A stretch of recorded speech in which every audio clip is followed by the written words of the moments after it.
Would I be the asshole for telling a woman she plans on naming her baby after poop? I am 37 weeks pregnant. A girl I work with is 36 weeks pregnant. We work from home, but she messages me a lot on Slack to commiserate. I'll admit though there isn't a lot of camaraderie. We have very different birth plans and child rearing plans, which is fine on its own, but she mocks pretty much every choice of mine that doesn't match up with hers. I'm doing a birth center, so I'm a stupid doctor hater? My lovely mother is a surgeon. I'm reading lots of books about birth and child rearing, so I'm a helicopter parent. I want to breastfeed, so I'm a crunchy hippie mom, etc. The big point may be relevant to this. I want all the info I can get about labor, birth, what to expect, possible complications, interventions, etc. And she doesn't want to know anything because she just wants to trust God, the doctors, about it all and not worry. Again, fair enough. But she has snapped at me for replying to her asking about an appointment was with, "It was good, I had a consult with anesthesia to learn about epidurals," and has repeatedly told me she wants to know nothing. I'll admit it makes me feel like I'm walking a bit on eggshells when she does message as even something like me saying I was off because I had an appointment with a chiropractor because my pelvis was a bit sore made her go off on me. I don't really love talking to her, to be honest. Unfortunately, she messaged me Friday saying she picked a name out for her baby. She wants to name him, no I'm not kidding, Meconium. She said she heard a doctor say it about her baby's first moments, it's the first poo, and she liked the sound of it. I told her she should Google it, to see if it had any cool meanings. She said she wasn't going to, and she hated Google, and Googling names ruins them because there's always someone who doesn't like it. I really hope there is someone in her life who will let her know, but I know she is very sheltered. I don't feel it's my place to, because I feel telling her that's the medical term for baby's first poo will probably be breaching the boundary she said of never wanting to hear anything, and it is something that can cause complications, etc. So getting her to look it up would be going against her wishes to not know anything bad that could happen, etc., which I don't want to do. I also feel knowing she's planning on naming her baby after poop maybe warrants an intervention? Would I be the asshole if I told her? Should I just mind my business? I feel like maybe if we were better friends it would be okay, but as stated our relationship is not very friendly. ETA. I am aware the spelling is different. I asked intended pronunciation. It is not different. Second edit. Thank you so much for all the responses. I didn't expect this to get much attention and just want to add a little edit for folks giving helpful advice on dealing with said coworker. I have been gray rocking for quite some time and trying to limit contact, one word or short answers, super delayed responses, etc. But I was advised by a friend that as I'm a bit higher in the chain of command, fully not responding to her might cause me some issues with HR and me, creating a hostile work environment, so I'm just holding on for mat leave and then we'll be free of her. Also appreciate knowing that this is apparently an urban legend, but unfortunately it's a very real soon-to-be legend in my life right now, and I'm pretty sure if she won't even Google the name she probably has no idea what Snopes is. So I appreciate the info, but it's not a really helpful comment to my situation. Final update. So I've read through most all of the comments and it really seems like either a nurse, doctor, family member, actual friend, etc. at some point before a birth certificate is involved is going to let her know. So I think even thought most people are saying I wouldn't be the asshole for telling her. I'm actually going to stay out of it unless she brings it up again before I go on my leave, because there have been some good points about shooting the messenger, etc. And I do kind of want to just continue my grey rocking. Thank you for all the advice and for the awards. YWNBTA, and I hope you do for the sake of the kid. Fuck her, but that kid should not suffer. You would be not the asshole. And there might be a great side effect. It's possible she'll get mad enough at you to stop talking to you. Win-win. I could never put up with such a self-centered, inconsiderate person. That baby needs to be protected from that name. Not the asshole. Tell her if her next baby is a girl she should call her Chlamydia. Not the asshole. What do you have to lose? You don't really like this woman, and telling her might save her child a lot of bullying in the future. Oh God, not the asshole. It's very much in that kid's best interest. Not the asshole if you tell her that she is planning to name her baby first poop, and misspelling it anyway. It sounds like she'll get mad with you either way if you tell her you're breaking her boundary of ignorance, and if you don't you're letting her name her baby poop. It doesn't sound like much of a loss if she doesn't want to speak with you anymore, but for the sake of her child you have to let her know she's planning to name her child greenish-black Tari Poo. At least then if the child has to live with that name you'll know your hands are clean because at least you tried. Not the asshole. You fully should. Holy hell, she sounds almost like she's competing with you for something. Honestly, I'd stop sharing pregnancy details and just respond with basic adjectives. YWNBTA. If you tell her, you wouldn't be the ass because you are trying to be nice. More than likely someone will tell her before she makes it official anyway. But if someone doesn't or she ignores it and she names the kid that, then it will get teased mercilessly. If you don't tell her, then you are just respecting her wishes to not know. And more than likely she will get told by someone else anyway. Am I the asshole for letting my pets have free roam of my house? My fiancé's dad has come to live with us due to him having some gambling issues and being a drunkard on top of it. Honestly, he's not a bad guy outside of his vices. So I said it'd be fine if he lives in the little guest house out back until he can get back on his feet. Now the guest house is comparative to like a medium-large trailer with a bathroom, TV, sink, a stove, and a bed. The place does get Wi-Fi and it does have TV options like Netflix and Hulu, HBO Max, etc. etc. So really he has everything he could need in there.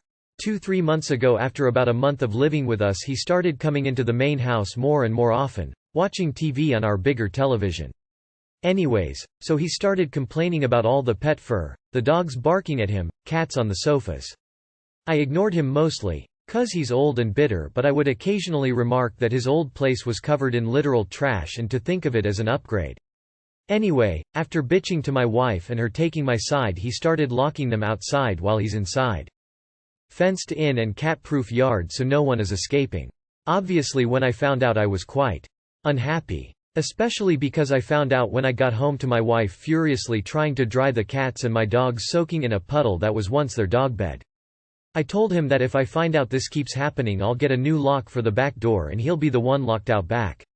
He cried to my wife about how he only wants to spend time with people because it's so lonely outside, it's too small, etc. etc. But I immediately rebutted that the main time he's really at the main house is when we aren't there. Wife said that there's no real point in arguing and that while he's here he's our guest and it's as much his place as ours.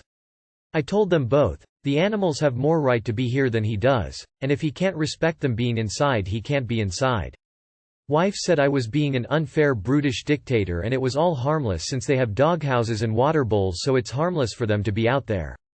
Which really isn't the point. The point is it's not his place to be making those decisions, especially when it ends up with soaked animals and a soaking wet house. Am I the asshole? Also, the door he locks is the pet door, which opens when one of them comes near it. He just turns it off so it can't read their collar when they try to come in. So it's not a technical lock, but it is still accomplishing keeping them stuck out there. Which means that if I decide to lock him out, the cats and dogs can still come and go.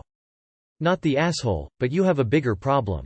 This is not a man who is trying to get back on his feet. This is a man who was given a safety net and decided to make a hammock out of it. And your wife seems to be okay with this.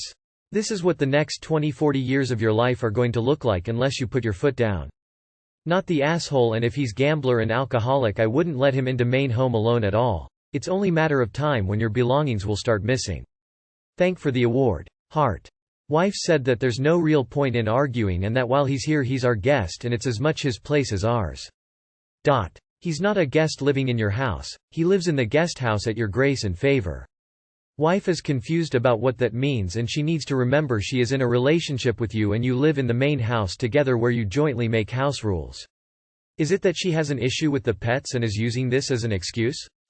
In any case, Dad is overstepping, so tell him that he stays in his own house unless invited by both of you, and that won't happen while he continues to try to set the rules in your house or ignore and override the house rules you have already set. Not the asshole. Not the asshole. To say, he's our guest, he has the same right as we do, is just stupid. Not the asshole. The animals were here first, and it is as much their home as it is yours. Your reasoning is right. He can stay outside if it bothers him so much. Seriously, the audacity. Not the asshole. Animals live there. He is the guest. Definitely not the asshole. This is your house, and how entitled does your guest think he is that he has any authority over how you should or shouldn't manage your pets in your own home? Him locking them outside is downright cruelty and your outburst was completely justified. Not the asshole, your home and your rules. He's more than a guest now. He lives with you and more of a housemate, so DW needs to wake up that this is longer term and needs to stop treating this like it's his holiday and he's a guest. You're likely his retirement plan to live with you, so now he's setting a precedent that his needs come first and he's the head of the household. Didn't work. But I can't see this being the last time he tries to get into the bigger and nicer house, so it's time to lock that door and he can enjoy his own house. Am I the asshole for asking a child to stop playing loud music in a restaurant? I went out for breakfast with my child at a chain restaurant, U.S. When we sat down, a child at the table next to us started playing music on a cell phone at full volume. It was really loud. I politely asked them to turn the music down or off. The parent looked at me like I was crazy and refused. I got up and asked for a different table because I did not want to listen to someone's loud music throughout my meal. When I sat back down, I apologized to the parent for upsetting them and explained that I am hard of hearing and that excessively loud sounds would make it difficult for me to hold a conversation with my daughter. The parent went off on me, saying that her daughter is autistic and that she'd never ask someone to turn their phone volume down in a public place, which this is not, it's a privately owned restaurant. Am I the asshole here? Not the asshole, you were polite, you even apologized. Not the asshole. What an obnoxious parent. The kid should be wearing headphones. I see grown-ups do the same thing on the train all the time. Once, I kindly offered someone the use of my headphones. It shamed the guy enough to turn off the music. She'd never ask someone to turn their phone volume down in a public place. I see this differently. I'd ask people to turn down their music because it's public place. You know, for everyone, not just for the ones who want to invade other people's personal space. I go to restaurant to enjoy a meal, not hoping to hear someone play music through mobile phone speakers.